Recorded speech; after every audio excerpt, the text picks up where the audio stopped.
Welcome to my YouTube channel. I am going to discussion on this topic basic comparison of null hypothesis and alternative hypothesis. It is the very important for UGC NET examinations and the research purpose. So definitions of null hypothesis and alternative hypothesis. The first of all, null hypothesis. Null hypothesis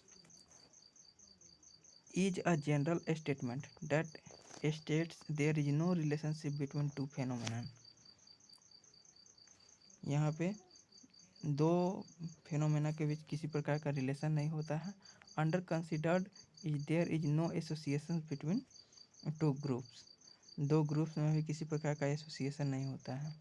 और alternative hypothesis की अगर definition देखें तो an alternative hypothesis is a statement that describe is there is relationship between two select variables in a study.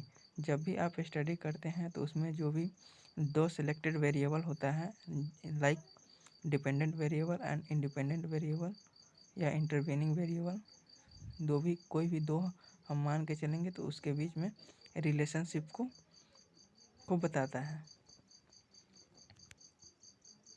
Next, on the basis of symbol, what is the difference between null hypothesis and alternative hypothesis?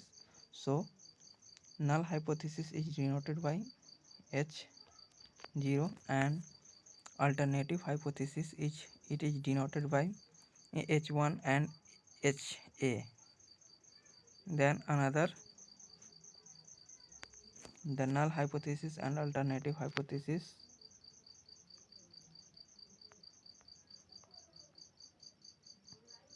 difference between the mathematical expressions. It is followed by null hypothesis is followed by equal to sign. The major facts is equal chance, इसमें इस equal chance को ध्यान दिया जाता है. और alternative hypothesis it is a follow by not equal to, less than and greater than sign. इसमें कोई भी जो रिजल्ट होता है वो इक्वल नहीं होता है. इसमें लेस देन होगा या ग्रेटर देन होगा, कम या ज़्यादा हो सकता है. The another, on the basis of observations, the difference between null hypothesis and null hypothesis and alternative hypothesis. Null hypothesis believe that the result are observed as a result chance. Then alternative hypothesis believe that the result are observed and real causes. ये क्या होता है कि result कुछ real causes के आधार पे होता है. Next, comparison and difference between the null hypothesis on the basis of nature. The null hypothesis it is the hypothesis that the research try to disprove. It is very important for the research purpose in any field area. Then the collect data, the researchers always disapprove. Then alternative hypothesis, it is hypothesis that the researchers try to prove. तो यहाँ पे हम अगर nature की बात करें तो null hypothesis में हमेशा जो रिसर्चर होता है वो डाटा जो कलेक्ट किया रहता है उसको हमेशा डिसअप्रूव करने की बात करता है. जबकि अल्टरनेटिव हाइपोथेसिस में क्या होता है, उसको हमेशा प्रूव करने की कोशिश करता है researcher. Other differences on the basis of result.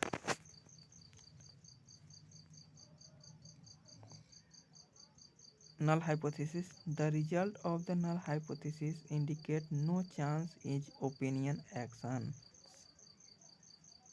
an alternative hypothesis, the result of the alternative hypothesis causes change is opinion and action. इसमें क्या होता है कि अपने ओपिनियन और कॉजेज को, कारण को चेंज किया जा सकता है, जबकि इसमें अल्टरनेटिव नल हाइपोथेसिस में इसमें किसी भी प्रकार के ओपिनियन को चेंज नहीं किया जा सकता है और एक्शन को। Next, significance of data. Significance of data के आधार पे किस प्रकार से हम नल हाइपोथेसिस और अल्टरनेटिव हाइपोथेसिस को डिवाइड कर सकते हैं। तो if the null hypothesis is accepted, the result of the study become insignificant. इसमें क्या होता है, जो रिजल्ट होता है हमेशा इनसिग्निफिकेंट होता है। और alternative hypothesis, if an alternative hypothesis is accepted, अगर अल्टरनेटिव हाइपोथेसिस को एक्सेप्ट कर लिया गया तो the result of the study become significant, ये हमेशा सिग्निफिकेंट होता है। Next, on the basis the comparison of the null hypothesis and alternative hypothesis on the basis of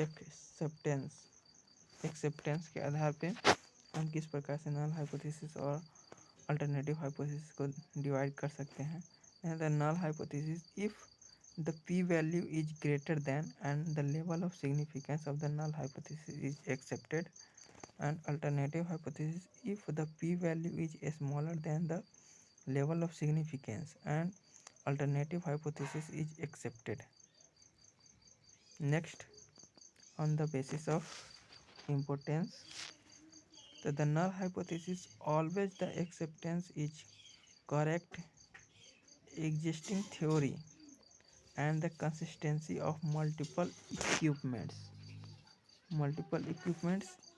and alternative hypothesis important is established relationship between two variable resulting in a new improved theory. Alternative hypothesis क्या करता है, हमेशा एक नया theory को improve करता है, जबकि ये किसी प्रकार की ये थ्योरी इसमें एग्जिस्ट नहीं करती हैं। तो आई होप आपको समझ में आया होगा। अगर समझ में आया होगा तो एक लाइक का बटन ज़रूर दबा दीजिएगा। Thank you.